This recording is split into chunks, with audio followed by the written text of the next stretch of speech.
그 당시 영국에서 여성들이 어떤 일을 했는지 네, 관심을 가져주셔서 감사하고요. 제 연구 분야는 사실은 이제 근세 시대라고 이제 보통 번역이 되는 Early Modern Period, 즉 16, 17세기 영국 문학입니다. 그리고 제가 하는 주로 하고 있는 연구는 사실 뭐 근세성 뭐 이런 것에 대한 어떤 거대한 담론적인 뭐 혹은 이론적인 그런 것이라기보다는요. 사실 그 뭐 문학과 문화, 특히 이제 물질성과 이제 문학의 관계를 이제 사례 중심으로 보통 하고 있습니다. 그래서 사실 이 때문에 오늘 그 학술제 주제가 인문학과 근대성이라는 것 때문에 좀 이렇게 발표를 준비하면서 좀 고민이 되는데요. 사실 그 말씀드린 대로 제가 뭐 근대성에 대해서 좀 잘 아는 것도 아니고 근세성을 또 사실 연결해서 이론적으로 공부하는 사람은 아니기 때문에 어떤 접점을 찾기보다는 오히려 그러니까 반대로 이제 근대적인 사고나 근대적인 개념에 의해서 잡히지 않는 혹은 근대 이후 비평에서 소외되었던 근세 영문학의 어떤 특성과 관련된 내용을 말씀을 드리고자 합니다. 그래서 오늘 제가 발표하는 것은 이제 16세기 영국의 출판 산업과 여성인데요. 이 발표는 이제 미리 말씀드리자면 제가 이제 장기적으로 계획하고 뭐 진행하고 있는 연구였던 그러니까 즉 예를 들어서 근세 문학과 물질성 그리고 여기에 개입된 여성의 관계에 대한 어떤 밑그림에 해당을 합니다. 그래서 기본적으로 이 연구의 출발점은 이제 문학에 대한 정의와 범주에 대한 재고라고 할 수 있습니다. 여성과 문학의 관계를 논할 때 거의 빠지지 않고 이제 언급되는 비평가가 있는데 이제 초기 페미니스트였던 버지니아 울프가 있습니다.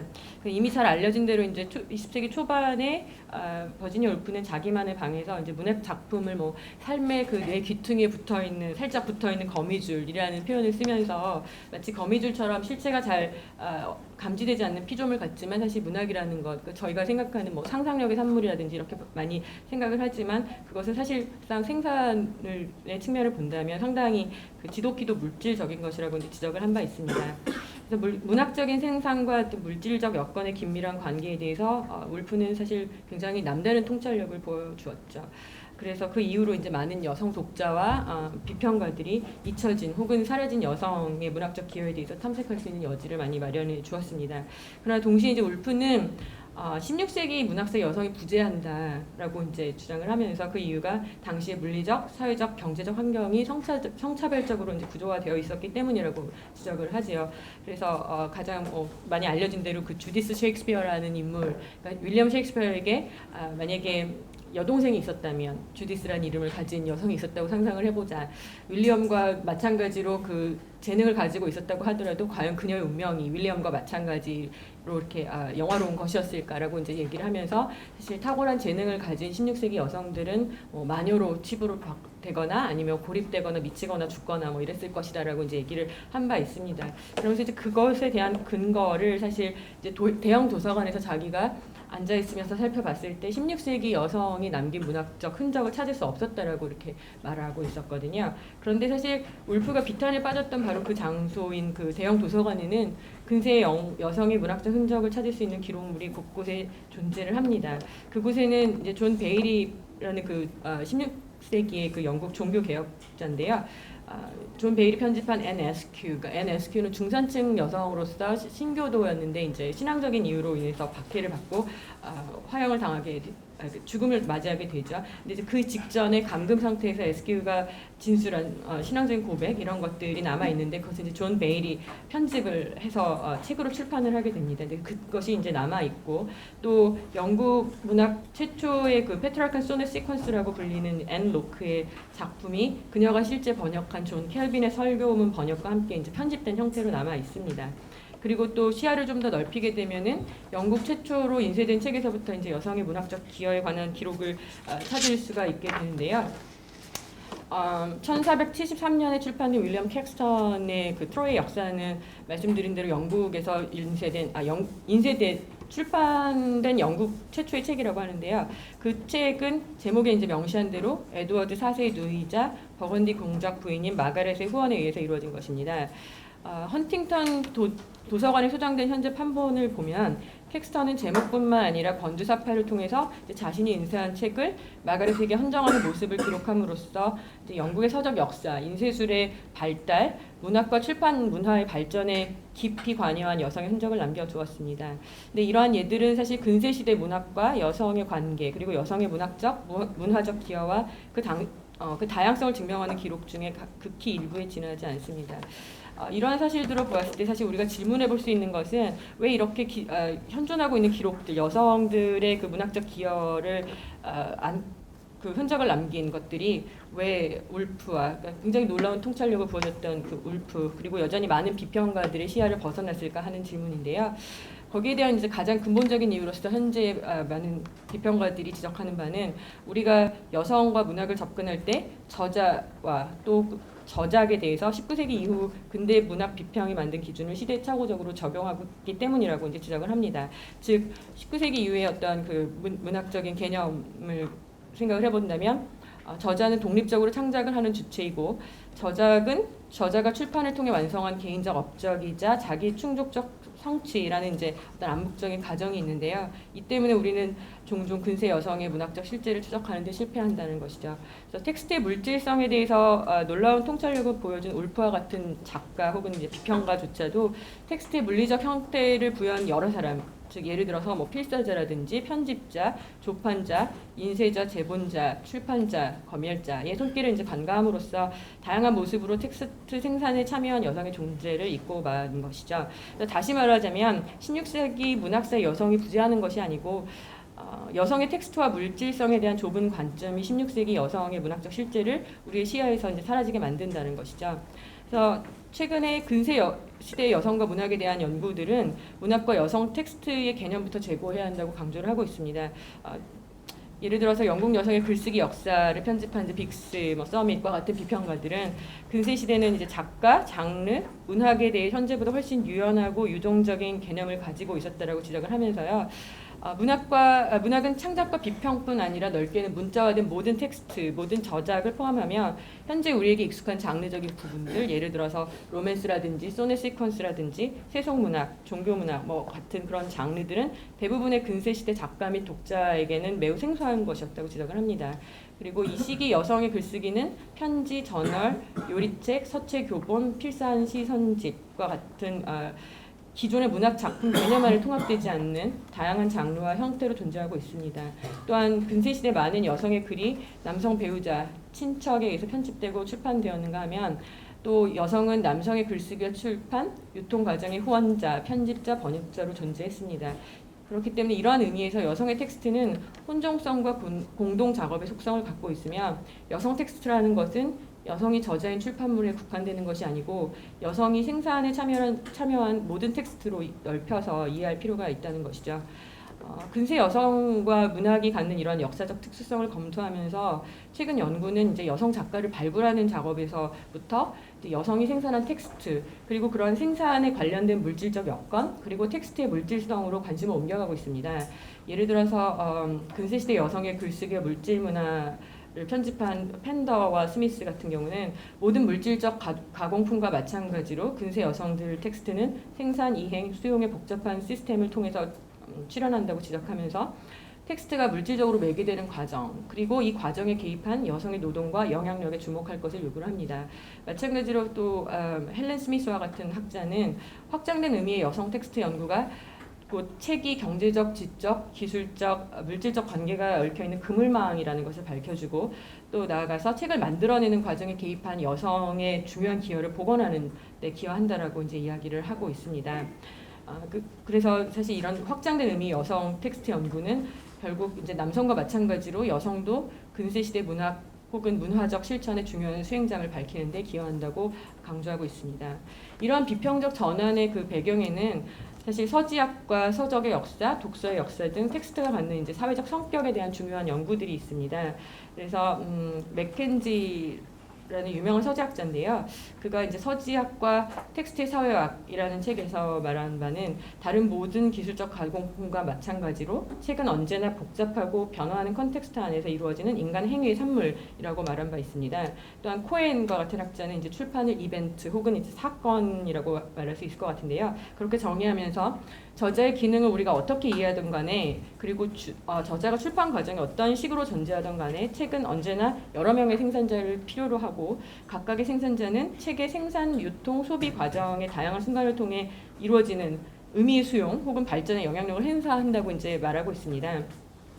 또한 암스트롱과 같은 학자는 이제 책을 창조하는 첫 단계 저자, 후원자, 인쇄업자, 서적상이 존재한다고 말하면서 근세 시대 이제 인쇄업자나 서적상의 역할은 단순히 글을 인쇄하고 판매하는 것에 국한되는 것이 아니고 적극적으로 이제 텍스트를 수집, 편집, 유통시키면서 텍스트의 생산자 역할을 한다고 지적한 바 있습니다. 또한 로저 샤트에 같은 학자는 텍스트가 이제 여러 종류의 물질성과 연결되어 있다는 점을 굉장히 부각을 시키고 있는데요.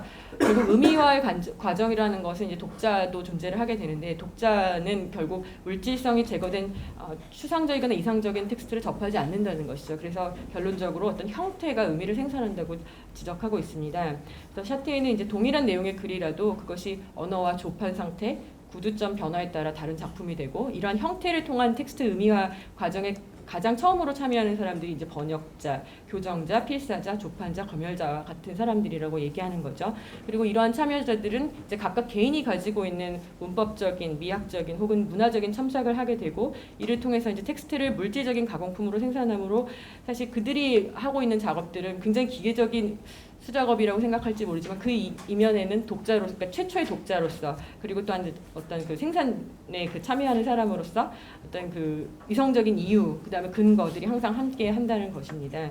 그래서 이제 텍스트 생산자의 복수성 그리고 이러한 생산자들이 텍스트의 물질성을 부여하는 과정에서 일어나는 수많은 결정과 해석, 협상, 협업에 대한 어떤 최근의 인식들은 근세시대 여성이 문학과 관계 맺는 방식을 보다 넓게 이해하고 접근하게 한다는 점에서 매우 유용하다고 생각이 듭니다.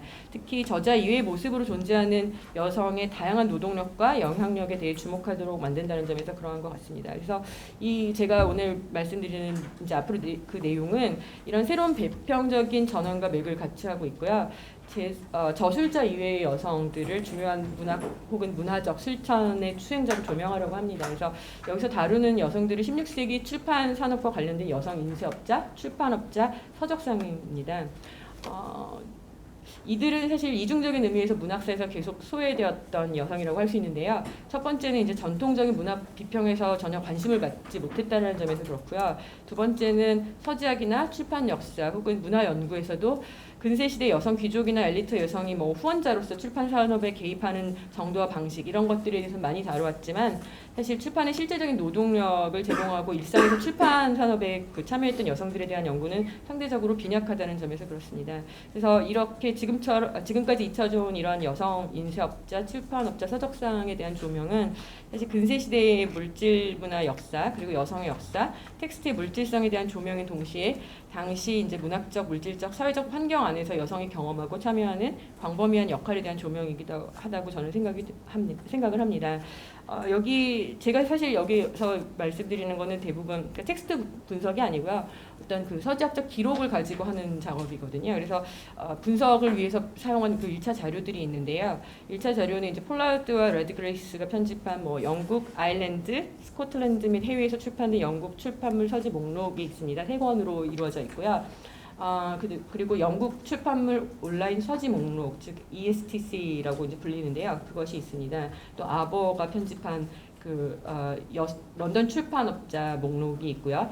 또 한 가지는 여기서 이제 그 웬만한 그 데이터를 전부 다 검토를 하고 여기서 수집한 자료를 이제 초기 영국 서적 온라인 데이터베이스인 그 이보에 있는 출판물과 이제 대조하면서 분석을 했습니다. 잠시 말씀을 드리면 가장 총체적이고 자세하고 신뢰할 만한 정보를 가진 거는 그 STC고요. 그러나 이제 ESTC하고 이보의 장점은 뭐냐면 온라인 데이터베이스이기 때문에 기본적으로 빠른 검색이 가능하다라는 점이 있습니다. 그런데 사실 뒤에 조금 언급을 했는데 ESTC 같은 경우는 또 장단점이 있거든요. 그러니까 영국 16세기 같은 경우 이제 뭐 저자라든지 출판물의 그 철자법이 통일이 되어 있지 않은데 ESTC 같은 경우는 그거를 철자법 변이를 검색을 하지 못하기 때문에 기록을 연구할 때 있어서 이제 가장 정확한 정보를 얻는 데는 상당히 힘든 면을 가지고 있고요. 그렇기 때문에 모든 작업은 사실 실제 그 텍스트의 이미지 파일을 가지고 있는 이보를 통해서 다 일일이 검색을 하고 그리고 그 이후에 이제 또 빠진 것이 있는지 이제 STC를 검색하는 그런 방식으로 이제 하고 있습니다. 그럼에도 불구하고 사실 제가 말씀드리고 싶은 거는 여기에서 이제 제가 뭐 16세기 여성이 출판 산업에 개입하는 정도와 범위에서 굉장히 뭐 완벽하고 완성된 그림을 제시할 수 있다라고 말씀을 드릴 수가 없는데 그 이유 중에 하나는 뭐냐면 사실 이 정보의 누락이 있을 수가 있거든요. 그러니까 아무리 개별 그 연구자가 열심히 주의 깊게 살펴본다고 해도 여성 같은 경우는 법에 의해서 사실 미망인일 때만 본인의 이름으로 자기 출판물을 등재를 할 수가 있었습니다. 그렇지만 그 사실이 사실 뭐 예를 들어서 남편이 죽은 이후에 여성이 새롭게 인쇄자 뭐 아니면 출판자 서적상이 되었다라는 것을 의미하는 것은 전혀 아니고요. 다만 법적인 그 지위에 의해서 그 당시에 그러니까 본인이 미망인이 되었을 때 그러니까 남편의 유서에 의해서 인쇄기와 인쇄소를 물려받을 수 있을 때만 이제 등재를 할 수 있었기 때문에 이제 그런 일이 벌어지고 있거든요. 그래서 사실 그걸 다시 풀어서 말씀을 드리면 사실 미망인이 아닌 여성들도 사실 굉장히 많은 기여를 할 수 있었을 것 같은데 사실 기록만으로는 그것까지 잡아낼 수가 없는 그런 한계를 좀 가지고 있습니다. 그럼에도 불구하고 사실 이 한정적인 그 정보 어떻게 보면은 한정적인 정보를 가지고 지금 말씀을 드리는 것이긴 하지만 그럼에도 불구하고 사실 이게 중요한 조각들, 그러니까 일종의 만약에 이게 16세기 여성의 그 문학적인 기여라는 것을 일종의 퍼즐이라고 생각을 한다면 모든 퍼즐 조각을 다 가지고 있는 것은 아니지만 좀 중요한 그 퍼즐 조각을 우리가 찾아낼 수 있을 거라고 이제 제가 생각을 하고요. 그래서 이제 그 데이터를 가지고 제가 몇 가지 질문을 하고 있습니다. 그래서 그 다음 섹션에 가시면 처음에 있는 거는 좀 긴 패러그래프가 있는데요. 그건 좀 빼겠습니다. 그래서 95쪽으로 가시면은 이제 거기서 그 온라인 데이터베이스에서 이제 검색을 해보면 몇몇 주목할 만한 16세기 여성 출판업자들의 이름이 나타나게 됩니다. 그래서 캐서린 반 로먼트, 그다음 엘리자베스 피커링 레드먼, 존 브룸, 존 오웬 같은 사람들입니다.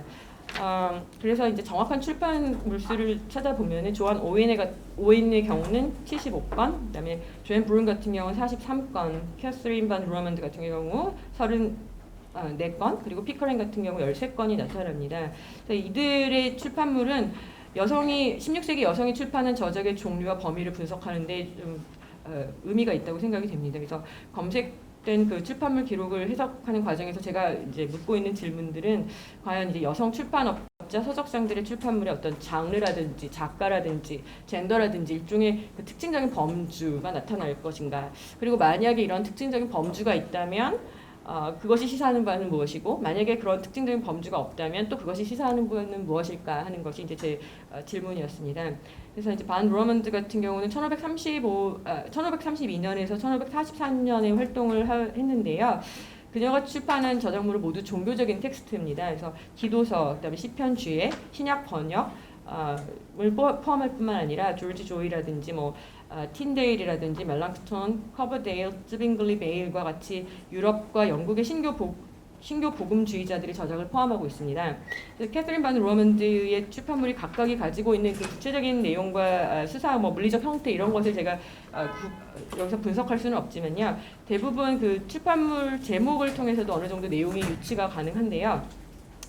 하나의 이제 그 예를 들어서 단일 저자로서 가장 많은 수의 저작물을 기록한 조지 조이의 경우를 예로 살펴본다면 5개의 기록이 검색이 됩니다. 그래서 그것 중에 하나는 틴데일에게 구하는 조지 조이의 변론, 그 다음에 성찬과 세리에 관한 유용한 논설, 사지의 결혼을 변호하는 소고, 윈체스터 허위 주장에 대한 반박 등, 그 다음에 구교회 분리와 통합에 관한 소고가 있습니다. 제목에서 짐작할 수 있듯이 조지 조이의 그 저작물은 1530년, 40년대 어떤 종교적인, 특히 구교와 신교 혹은 이제 전통주의와 개혁적 복음주의 간의 어떤 쟁점들, 중요한 쟁점들인 성찬, 자국어 성경 번역, 사제의 결혼, 교회 분리 등, 그리고 그 쟁점과 긴밀히 연결된 인물들에 대한 반박과 변론으로 이루어져 있습니다.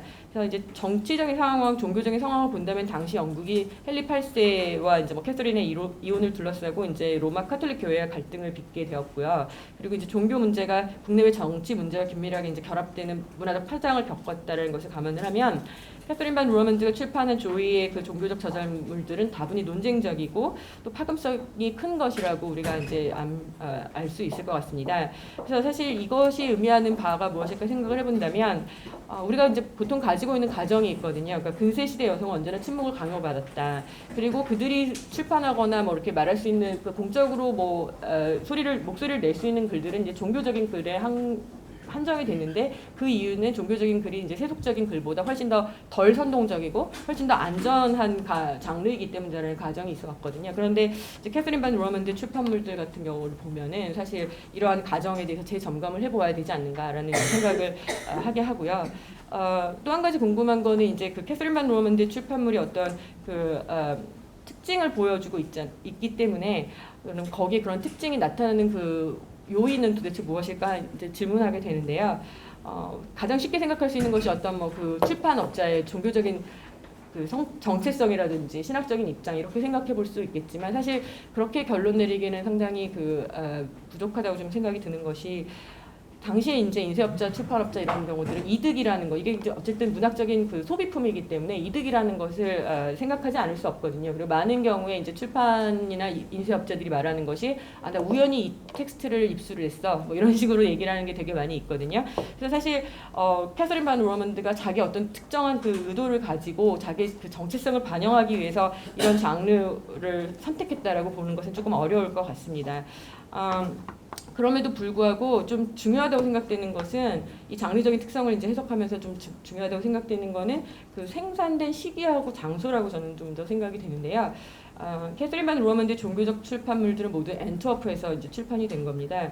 그래서 앞서 잠깐 언급했듯이 이제 1530년대 40년대 영국은 종교적인 이제 격변을 경험하고 있었고 종교적인 글에 대한 또는 종교 개혁에 대한 어떤 그 논쟁적인 글 이런 것들을 출판하는 게 굉장히 어려운 시기였습니다. 그래서 조금 넘어가자면 그래서 이제 많은 앤트워프의 그 당시 특징을 보자면 사실 많은 저희 개혁자들이 망명을 해 있던 곳이었고요. 그리고 그곳에서 그들의 글들이 많이 출판이 되었습니다. 그래서 그 출판된 것들이 다시 이제 영국으로 밀반입이 되는 그런 현상을 보여주고 있었죠. 앤트워프에서 근데 이런 출판이 가능했던 이유 중에 하나는 이제 경제적인 측면에 있어서는 이제 앤트워프가 15세기 후반부터 인쇄술 발달과 출판에 필요한 자금이 매우 충분한 이제 상업 도시였습니다. 그리고 인쇄업자들의 이제 영향력이 강력했기 때문인데요. 이곳에서 또 이곳은 또 이제 신학도 당시 시기를 보면 아까 말씀드린 대로 종교적인 이유로 망명한 사람들이 많이 있었기 때문에 소위 말해서 이단으로 그러니까 분류되는 사람들이 이곳에서 글을 쓰고 출판하는 데 있어서 상대적으로 안전한 곳이었습니다. 그래서 이곳에서는 이제 틴데일의 신약 번역이 이제 출판이 되기도 하고요. 그리고 사실 그 틴데일의 신약 번역을 출판한 사람 초기에 이제 많이 출판한 사람이 이제 그 캐서린 반 로먼드의 남편 크리스토퍼입니다. 이제 크리스토퍼 같은 경우는 그것을 출판하고 영국으로 밀반입한 것 때문에 이제 사망하게 되고요. 그래서 이러한 역사적인 사실들이 보여주는 것 중에 하나는 어떻게 보면 그 캐서린 반 로먼드 출판의 출판물 성격에 영향을 미친 어쩌면 매우 중요한 요소는 출판과 관련된 어떤 물리적인 여건, 문화적인 환경 그리고 이제 가족 관계라는 것에 이제 볼 수 있다라는 것이죠. 그래서 그녀의 출판물은 사실 그것이 위치한 그 복잡한 사회적 관계망을 보여준다고 이제 생각을 합니다. 시간이 없어서 제가 엘리자베스 피커링은 그냥 단순히 요약해서 가겠는데요. 엘리자베스 피커링 레드먼 같은 경우는 최초 영국인 여성 출판업자이면서 최초로 영국에서 법률 서적을 출판을 합니다. 그래서 사실 어떻게 보면 영국에서 그 법률 서적이 일종의 특성화가 되는 그런 그것을 만들어낸 인물이기도 한데요. 그녀 같은 경우는 남편이었던 로버트 레드먼이 주로 이제 법률 서적을 좀 출판을 한 것을 이어받기는 했습니다. 근데 이제 그 상황에서 사실 그 법률 서적의 어떤 출판을 특성화하는 이유가 도대체 무엇이었을까 얘기했을 때 사실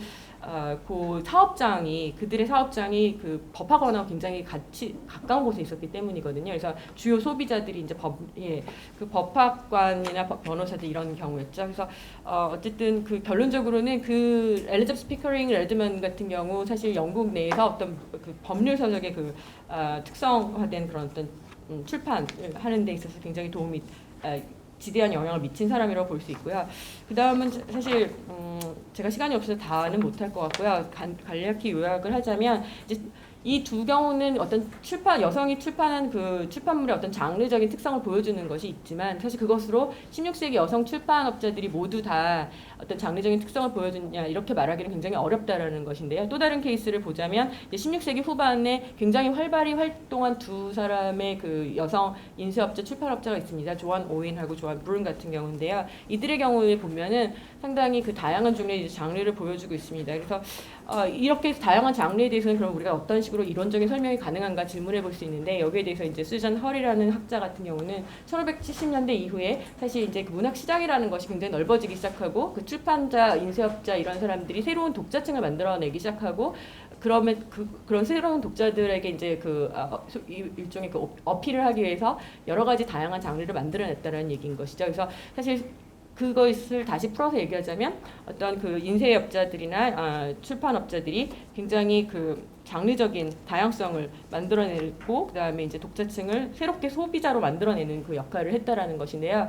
그 한 예로 이제 제가 그것이 잘 드러난다고 보여지는 것이 이제 조안 브룸 같은 경우였습니다. 그래서 조안 브룸이 본인의 이제 책을 본인의 이름으로 처음으로 이제 출판을 하면서 그 자기의 그 어떤 그 의도를 남겨놓은 그 서문이 있었는데요. 그 서문을 잠시 보자면 그것이 이제 릴리라는 그 유명한 작가의 그 엔디미온이라는 작품을 그 출판을 했거든요. 그래서 여기 잠깐 그냥 읽기만 하겠습니다. 그래서 바울 성당의 어떤 그 공연이 폐지된 이후에 몇 개 희극이 이제 우연한 기회에 4개 주어졌다. 그래서 이것은 원래 여왕 앞에서 여러 번 공연되었던 것인데 내가 입수한 그 희극 중에서 처음 출판하고 있고 만약에 부족하다면 다음엔 더 완성된 거를 하겠다. 출판을 하겠다. 그리고 중요한 것 중에 하나는 이 책의 완성도에 대해서는 이제 독자 여러분이 열심히 읽고 꼼꼼히 읽고 공정하게 판단을 해달라. 그리고 이 책이 만약에 만족스럽다면 나머지 희곡도 이제 출판을 하겠다라고 이렇게 얘기를 합니다. 그래서 사실 그 여기서 기본적으로 하고 있는 거는 조안 브룸이 자기의 책을 광고를 하고 있는 것이겠죠.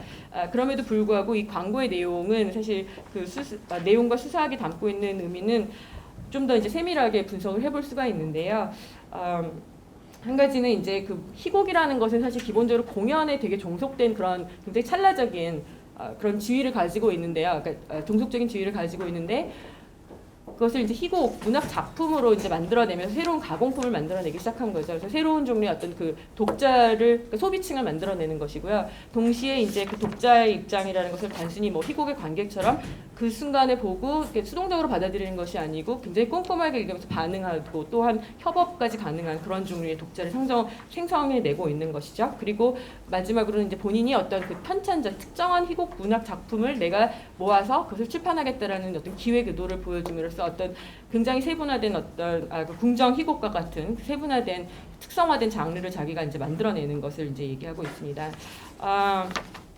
제 생각에는 그 마지막 섹션은 제가 이제 물었던 질문 중에 하나가 젠더였거든요. 결국 여성이기 때문에 여성에 의해서 여성들이 협업한 뭐 그런 것들 혹은 여성 출판물의 젠더라는 것이 되게 중요한 특징으로 나타날까 우리가 가지고 있는 관심처럼. 근데 사실 그렇지는 않은 것 같습니다. 그래서 특히 여성 출판업자하고 인쇄업자 사이의 경우를 봤을 때 두 여성이 같이 협업을 하는 경우는 조안 오웬하고 조안 브룸이 출판한 2개의 작품이 있는데요. 근데 이제 그것이 이제 여성이 여성만을 위한 어떤 그런 협업을 했다라는 가정을 가지고 이제 접근하는 사람한테는 상당히 실망스러운 일일 수도 있겠지만 반대로 좀 풀어서 본다면 오히려 이제 이 여성들은 본인들이 협업을 한 그 사람들을 살펴보면 굉장히 많은 수의 뭐 예를 들어 조안 오웬 같은 경우는 뭐 21명의 인쇄업자, 출판업자, 서적상 그러니까 남성들이죠. 그리고 조안 브룬 같은 경우 10명의 인쇄업자, 출판업자 이런 사람들과 이제 협업을 한 것이 보입니다. 사실상 여성들이 가지고 있던 관계망이라는 것이 뭐 젠더가 하나의 이슈는 아니었겠지만 사실 굉장히 폭넓은 사회적인 그 관계망과 지리적인 관계망을 보여준다라는 것이 저의 이야기이고요. 그래서 마지막으로 이제 나가면서 제가 정리를 하자면 결국 많은 경우에 이제 잊혀진 여성을 찾는 거, 여성 작가를 찾는 것이 상당한 그 문학 비평에 있어서 큰 과제였는데, 사실 거기에 대해서 이제 벨과 같은 사람들은 학자들은 이 여성을 찾아내는 것들, 이것을 그들의 존재에 대해서 어떤 사실들을 기록하는 것, 그것이 이제 그 자체로서 목적이 있는 것이 아니고 어떤 문화적 생산의 과정과 역사의 의미에 대해서 질문을 던지는 행위고 또 문학을 가르치고 연구하는 우리가 현재 하고 있는 그리고 앞으로 해야 할 비평적 실천에 대한 여러 함의를 발견하는 것이라고 적고 있습니다.